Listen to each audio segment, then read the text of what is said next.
लेकिन ये जिस बेटे के लिए आपने जान दिया था, जब तक आपको कब्र में नहीं पहुंचा देगा, उस वक्त तक ये सारा गम इसका आपको ढोना पड़ेगा। अगर कामयाब हो गया बेटा, फर्माबरदार है, तब तो वाह हुआ। और ऐसे 10-20% ही होते हैं। बाकी 80% बच्चे माँ बाप के लिए बोझ बन जाते हैं। उसी अगर बच्चा आवारा हो गया, 31st नाइट को किसी समंदर के किनारे जाके आवारगी करने लगा, या किसी का ट्रक लूट लिया, या रेलगाड़ी साफ मालगाड़ी का डब्बा लूट लिया, तो जब तक आप जिंदा हैं तब तक आपको इसी डर में रहना पड़े कब पुलिस घर ना आ जाए, कब साहब बेटा को भी जेल लेके जाए, और बेटा की वजह से बाप को भी जेल लेके, तुम बताओ तेरा बेटा कहां है। अस्सलामु अलैकुम वरहमतुल्लाहि वबरकातुहू। वालेकुम अस्सलाम व रहमतुल्लाहि तआला व बरकातहू।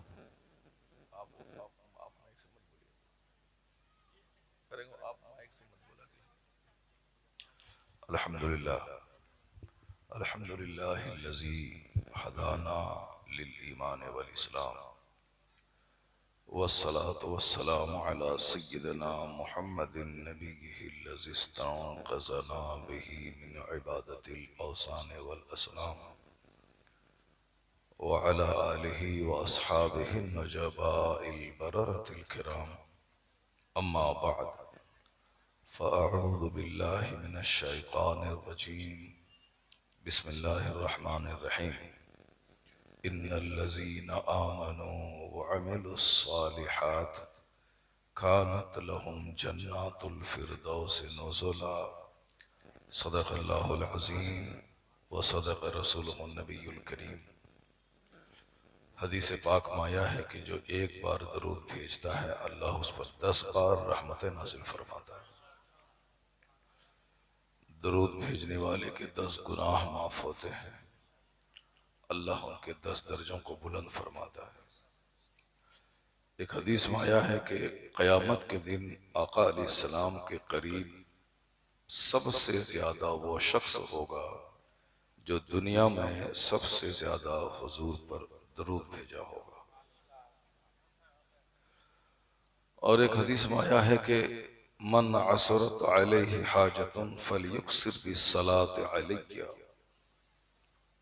जिस पर हाजतें तंग हो जाएं, मुश्किलात बढ़ जाएं, तो आका फरमाते हैं कि उसे मुझ पर खूब कसरत से दरूद भेजना चाहिए। फ़इन्नहा तुकस्सिरुल अर्ज़ाक़, इसलिए कि दरूद भेजने से रोजियों में इजाफा होता है। फ़इन्नहा तकशफ़ुल ग़ुमूम वल हुमूम वल कुरूब, कसरत से दरूद भेजने से गम, अलम और रंज तकलीफ कम होती है। इसलिए दिल की गहराई से जिसने भी दरूद शरीफ पढ़ने का वजीफा अपनी जिंदगी में शामिल कर लिया, कुछ हो न हो उसे हुजूर की जियारत ख्वाब में हो जाती है। और जिसे मदीना पाक जाने की जबरदस्त चाहत हो, वह और कोई वजीफा न करे, रोजाना रात को कसरत से हुजूर पे दरूद भेजा करे। यह तजर्बे से साबित है कि उसे मदीने पाक की हाजिरी नसीब होती है। अल्लाह तबारक व तआला हम सबों के दिलों में अपने महबूब की सच्ची मोहब्बत अता फरमाए। एक बार दिल से बोझ नहीं बल्कि इबादत समझकर खुश दिली के साथ दरूद पाक सारे लोग मिलकर बुलंद आवाज से पढ़ें। अल्लाहुम्मा सल्ली अला सय्यदना व मौलाना मुहम्मदिन मअदनिल जूद वल करम व आलिहि व बारिक व सल्लिम सलातन व सलामन अलैका या रसूल अल्लाह। आवाज थोड़ी सी तेज कर दो, हाँ वो इको कम कर दो, आवाज थोड़ी सी तेज कर, साफ कर दो, बढ़ा दो आवाज। अभी इस इलाके में आपका एक जलसा, ये जलसा बिल्कुल तारीखी जलसा हो रहा है। मैशर फरदी साहब की जबरदस्त नजामत हो रही है। गुलफाम हसानी साहब की मुख्तसर नात खानी हुई, और सबसे ज्यादा खुशी मुझको ये हासिल हुई कि 90% जलसों में अपने इस इलाके में नात सुनने के बाद लोग भाग जाते हैं। मगर आज का यह जलसा एक ऐतिहासिक जलसा है कि नात सुनने के बाद तकरीर सुनने का शौक ज्यादा बढ़ गया है। सुभान अल्लाह, सुभान अल्लाह। जो लोग इधर उधर मुंतशिर थे वो सब के सब जमा हो गए, और अगर थोड़ी सी कैफियत यही रही 1 घंटे तक तो मैं उम्मीद करता हूं कि बहुत सारी बातें आप तक पहुंचेंगी, और अगर दिल से आपने सुना तो जरूर आपके अंदर तब्दीली महसूस होगी। तकरीर सुनने से सबसे बड़ा फायदा यह होता है कि सीने का जंग साफ होता है। यह दिल जंग आलूद होता है, सबों को मालूम है। लोहा जैसा सख्त सामान वो भी जंग आलूद हो जाता है। लोहे में बार बार पानी पड़े तो लोहा जंग आलूद हो जाता है। ठीक उसी तरह बंदा सिर्फ दुनिया दुनिया माल माल करे तो उसका सीना भी जंग आलूद हो जाता है, उसके दिल सख्त हो जाते हैं। आखिरत और जन्नत, अल्लाह रसूल की बात उनकी तबीयत पर बोझ मालूम होती है। आजकल जो मोबाइल चलाने की जो एक रीत चल पड़ी है वो सिर्फ इसीलिए है कि चूंकि दिल लोगों के सख्त हो चुके हैं। जुमा के दिन मस्जिद में आलिम साहब की तकरीर लोग नहीं सुनते हैं। अरबी के खुतबे के वक्त में मस्जिद में भीड़ लगती है। यह इस बात की दलील है कि लोगों के दिलों पर नसीहत बोझ हो रही है। लोग नहीं सुनना चाहते हैं कि मैं क्या करूं और क्या नहीं करूं। लोग नहीं सुनना चाहते हैं कि हमारे लिए कोई गाइडलाइंस दे कि यह हराम है या हलाल है, यह जायज है या नाजायज है। कोई कुछ ना बोले, मैं जैसे जीता हूं मुझे जीने दिया जाए। कोई मुझे टोके नहीं कि तुम ऐसा क्यों जीते हो। खैर, जिसको जैसे जीना हो जिए, मगर उलमाए कराम का काम है कि वो लोगों को बताते रहें कि इस्लामी जिंदगी जिए। उलमाए कराम का यह काम कभी खत्म नहीं होगा। जब तक दुनिया रहेगी जुमा की नमाज होती रहेगी, और जुमा की नमाज बगैर खुतबे जुमा के नहीं होती है। जिस तरह बगैर वजू के नमाज नहीं होती, उसी तरह बगैर खुतबे जुमा की नमाज नहीं होती। उसमें हिकमत यही है कि बंदा ज्यादा दिनों तक अगर वह दीनी बातों से दूर रहा तो उनका दिल हार्ड हो जाएगा, ये आखिरत को भूल जाएगा। जैसे जुमा के दिन इमाम साहब ने तकरीर की कि यह दुनिया एक पानी की बूंद के माने है। उन्होंने हदीस सुनाई आका अलैहिस्सलाम की कि सरकार फरमाते हैं कि तुम में से कोई अपनी उंगली समंदर में डाले, फल यनजुर बिमा तरजा, फिर वो देखे कि कितना पानी लेकर यह उंगली वापस आई। समंदर में उंगली डालें तो 2-4 कतरे पानी उंगली में लगेंगे। तो हुजूर ने इस मिसाल के जरिए यह समझाने की कोशिश की कि जिस दुनिया के पीछे तुम सब पागल हो, ये दुनिया आखिरत के मुकाबले में एक कतरा पानी के मानंद है। कहां समंदर विशाल और कहां 2-4 कतरे पानी। तो हुजूर ने हम गुलामों को समझाने की कोशिश की, ये दुनिया की मिसाल पानी के चंद कतरे की है और आखिरत की मिसाल समंदर के मानंद है। जुमा के दिन हमने खिताब सुना, हमको लगा कि अब ज्यादा चाहत दुनिया की नहीं पालनी चाहिए। हमें मरना है और मरने का वक्त कोई मुतय्यन नहीं है, किसी भी वक्त में बंदा मर सकता है। तो बुढ़ापे के लिए तौबा को न छोड़े, बल्कि जल्दी से तौबा करके हमें नेक बन जाना चाहिए। तो आप जुमा के दिन सुने, शाम तक आप नॉर्मल रहे। नहीं साहब, मैं झूठ नहीं बोलूंगा, हलाल का 1 रुपया अगर मिलता हो तो हराम के 1 करोड़ से बेहतर है। जैसे ही शनिचर का दिन आया, बीवी बाल बच्चों का मुंह देखा, यह नसीहत का पानी 10% उतर जाता है। संडे के दिन आप बेनमाजियों का चेहरा देखते हैं, उनको देखने के बाद आपको ऐसा लगा कि नहीं साहब, हमें भी दुनिया कमाना चाहिए, बगैर उसके हमको इज्जत नहीं मिलेगी। दुनिया रहेगी तो सारे लोग सलाम करेंगे, दुनिया नहीं रहेगी तो कोई नहीं पूछेगा। तो नसीहत जो सुनी थी कि दुनिया एक कतरे की मानिंद है और आखिरत समंदर के मानिंद है, तो मंडे आते आते 50% वो नसीहत का असर खत्म हो जाता है। फिर जहां आप मंगल बुध जुमेरात गए तो अगला जुमा आते आते वो नसीहत का जो पानी जो दिल को नर्म किया था वो पानी सूखने लगता है। आप भी पक के दुनियादार होने लगते हैं। नहीं साहब, मौलाना साहब की बात बड़ी अच्छी है, लेकिन दुनिया में जीने के लिए हमको कुछ तो करना पड़ेगा। अब बगैर झूठ बोले पैसा आएगा नहीं, और जब पैसा आएगा नहीं तो बाल बच्चे खाएंगे क्या। जुमा का दिन आते आते पक्का दुनियादार आप बनने वाले थे कि अगले जुमा को फिर इमाम साहब ने नसीहत का पानी चढ़ा दिया। ये दिल जो सूखने वाला था, मरने वाला था, तकरीर ने दोबारा इसे जिंदगी अता कर दी। यही हर जुमा की तकरीर का मकसद है।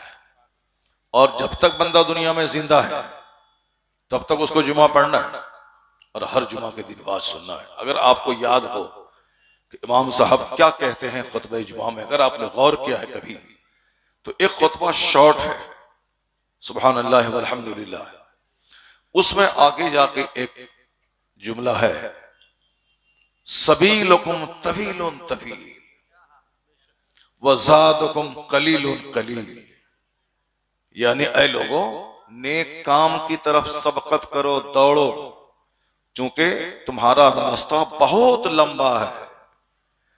दुनिया का रास्ता, कब्र का रास्ता, मैदान महशर का रास्ता, जहां का एक एक दिन 50,000 साल के बराबर है। आलम बरज़ख में रहना है, क़यामत के दिन रहना है। पुलसरात 500 साल के बराबर का रास्ता है। वो बाल से ज्यादा बारीक, तलवार से ज्यादा तेज, उस रास्ते पे तुमको चलना है। एक लंबा सफर है, जाना है यहां से दिल्ली, और पास में हो 2-4 दाने मूढ़ी के, कुछ नहीं होगा, भूखे मर जाएंगे आप। इसीलिए लोग कहते हैं कि सफर का सामान अपने साथ रखो ताकि कोई दिक्कत ना हो। तो हर जुमा के दिन क्या समझाया जाता है कि रास्ता बहुत लंबा है, सादे सफर तेरे पास बहुत थोड़ा है। नेकियों में सबकत करो, जो मुख्तसर सी जिंदगी मिली है उसे इबादत में लगा दो, चूंकि मरने के बाद तेरी कमाई हुई सारी दौलत दुनिया में रह जाएगी, एक पैसा तू अपने साथ लेके कब्र में नहीं जाएगा। तो अब हमने जब नसीहत सुनी तो हमको हमारा दिल पसीज जाता है। उस खुतबे जुमा में एक और कुरान शरीफ की आयत सुनते हैं आप, इन्नल्लाह यअमुरु बिल अदल वल इहसान व ईताइ ज़िल कुर्बा व यनहा अनिल फ़हशाइ वल मुनकर वल बग़ी यइज़ुकुम लअल्लकुम तज़क्करून। यह आयत करीमा कुरान शरीफ की एक जामे आयत है। 6666 कमोबेश आयतें, 114 सूरतें हैं कुरान शरीफ में, लेकिन हम आज 50 साल से यही सुनते हुए आ रहे हैं कि हर जुमा के दिन इसी एक आयत की तिलावत खुतबा खत्म होने से पहले की जाती है, इन्नल्लाह यअमुरु बिल अदल वल इहसान। मगर चूंकि आपकी तवज्जो नहीं रहती है, इसलिए आपने कभी सवाल नहीं किया इमाम साहब से कि साहब आप हर खुतबे जुमा में अलग अलग आयतें क्यों नहीं पढ़ते, सिर्फ इसी एक आयत की तिलावत क्यों करते हैं। न कभी आपकी तवज्जो गई, और मुमकिन है कि इमाम साहब भी कभी इसकी तफसील आपको नहीं सुनाया हो, क्योंकि वो अरबी जबान का खुतबा है और एक रस्म के तौर पर लोग पढ़ देते हैं उसको। लेकिन सच्चाई यही है, इस आयत करीमा के बारे में जब मैं डीप में जाकर डूबा और देखा तो मुफस्सिरीन फरमाते हैं कि ये इतनी जामे आयत है कि अगर इसके अलावा कोई दूसरी आयत कुरान में नाजिल नहीं भी होती तो भी जिस मकसद के लिए कुरान नाजिल हुआ है वह मकसद इसी एक आयत से पूरा हो गया होता है। यानी एक जामे कंप्लीट आयत है वो, जिसके पढ़ देने का मतलब यह हुआ कि पूरा कुरान पढ़ दिया गया। अब उसमें 3 बातों का हुक्म दिया गया है और 3 बातों से रोका गया है, और एक कंप्लीट 3 बातें हैं। इन्नल्लाह यअमुरु बिल अदल, बेशक अल्लाह तुम्हें हुक्म देता है अदल करने का, इंसाफ करने का। अदल का अपोजिट है जुल्म। अल्लाह ताला तुम्हें जुल्म से रोकता है, अल्लाह ताला तुम्हें अदल का हुक्म देता है। औलाद के दरमियान अदल करना, ऐसा नहीं कि बेटे की पैदाइश पे लड्डू बांटना और बेटी की पैदाइश पे चेहरा लटका के बैठ जाना, लोगों का फोन तब रिसीव नहीं करना कि साहब कोई पूछ न दे कि क्या पैदा हुआ है, और कहना नहीं पड़े कि बेटी पैदा हुई। और बेटा पैदा होने के बाद 50 दोस्तों को बिला वजह फोन करके बताना है अल्हम्दुलिल्लाह अल्लाह ने बेटा अता फरमाया, बिला वजह। जैसे कि अब्दुल्ला बेगाने की शादी में अब्दुल्ला दीवाना होता है, शादी है किसी दूसरे की, पूछ दिया कि दोस्त आ जाना, अब ये 4 दिन पहले पहुंच गया हो, सामान लाओ तो प्लास्टिक लाओ तो प्लेट लाओ तो ये लाओ तो वो लाओ। अब ये पागल है, बाइक से वहां जा रहा है, उधर हुल्लड़बाजी कर रहा है। शादी अब्दुल बेगाने की, ये अब्दुल्ला उसमें दीवाना। अक्सर बच्चे इसी टाइप के होते हैं, न अपनी फिक्र है कि हमें क्या करना है, न अपने मुस्तकबिल की फिक्र है, बस यूं ही मारे मारे फिरते रहना है। अल्लाह हुक्म देता है अदल का, औलाद के दरमियान अदल, वालिदैन और रिश्तेदार पड़ोसी सबके हुकूक के दरमियान अदल करना। बेटा हो या बेटी, दोनों औलाद है, जरा भी फर्क आपने किया तो आप समझ जाएं कि उस औलाद की नेमत आपके लिए जहमत का जरिया बन जाएगी। बेटी की पैदाइश पे ज्यादा लड्डू बांटें, बेटी की पैदाइश पे ज्यादा खुशियां मनाएं। क्यों? बेटी के पैदा होने के बाद अल्लाह की खुसूसी रहमतों का नुज़ूल होता है। बेटा आजकल क्यों माँ बाप का नाफरमान हो गया मालूम है? बेटा क्यों अपनी बीवी का गुलाम हो गया? कभी तन्हाई पे गौर नहीं किए होंगे आप। बेटा ससुराल वाले का गुलाम हो गया। बूढ़ी माँ परेशान है, बेटे का मुंह देखो मगर बेटे को फुर्सत नहीं है। अपनी बहन परेशान है मगर भाई को फुर्सत नहीं कि अपनी बहन के पास में कॉल करो। एक घंटे तक अपनी साली से बात करने वाला अपनी हकीकी बहन से 1 मिनट बात करने की फुर्सत नहीं है।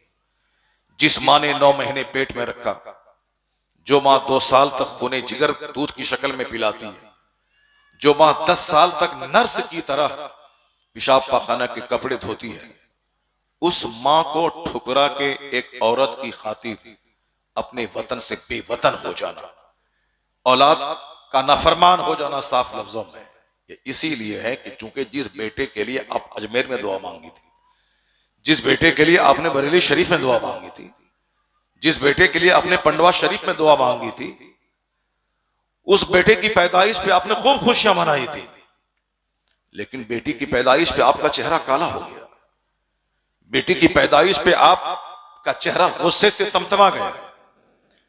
बेटी की पैदाइश पे आपने उसे एक बोझ समझ लिया। ये इसी की सजा है कि जिस बेटे की आमद पे तुमने खुशियां मनाई है, तुमने लड्डू तकसीम किया है कि हमारे बुढ़ापे का सहारा हो गया, अब वही बेटा तुझे धोखा देता है और बताता है कि सहारा जो बेटे में ढूंढेगा उसका हश्र ही होगा, और जो अल्लाह पर भरोसा करेगा अल्लाह उसके लिए काफी हो जाएगा। वमन यतवक्कल अलल्लाह फहुव हस्बुह, जो अल्लाह पर भरोसा करता है अल्लाह उसके लिए काफी हो जाता है। क्योंकि यहां भरोसा माल पे है, इसीलिए माल दगा देता है। एक बार 1000 कुंटल मकई की खेती हो गई, अगले साल एक छटांग भी नहीं, क्योंकि लोगों की नजर माल पे चली गई, लोगों की नजर औलाद पे चली गई। क्यों? बेटे से ज्यादा प्यार है, कमा के खिलाएगा।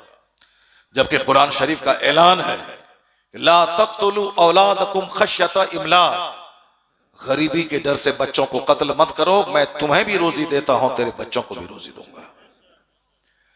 अल्लाह फरमाता है फमा मिन दाब्बतिन फिल अर्द इल्ला अलल्लाहि रिज़्क़ुहा, जमीन पर चलने वाला कोई चौपाया ऐसा नहीं है जिसकी रोजी का जिम्मा अल्लाह ने न लिया हो।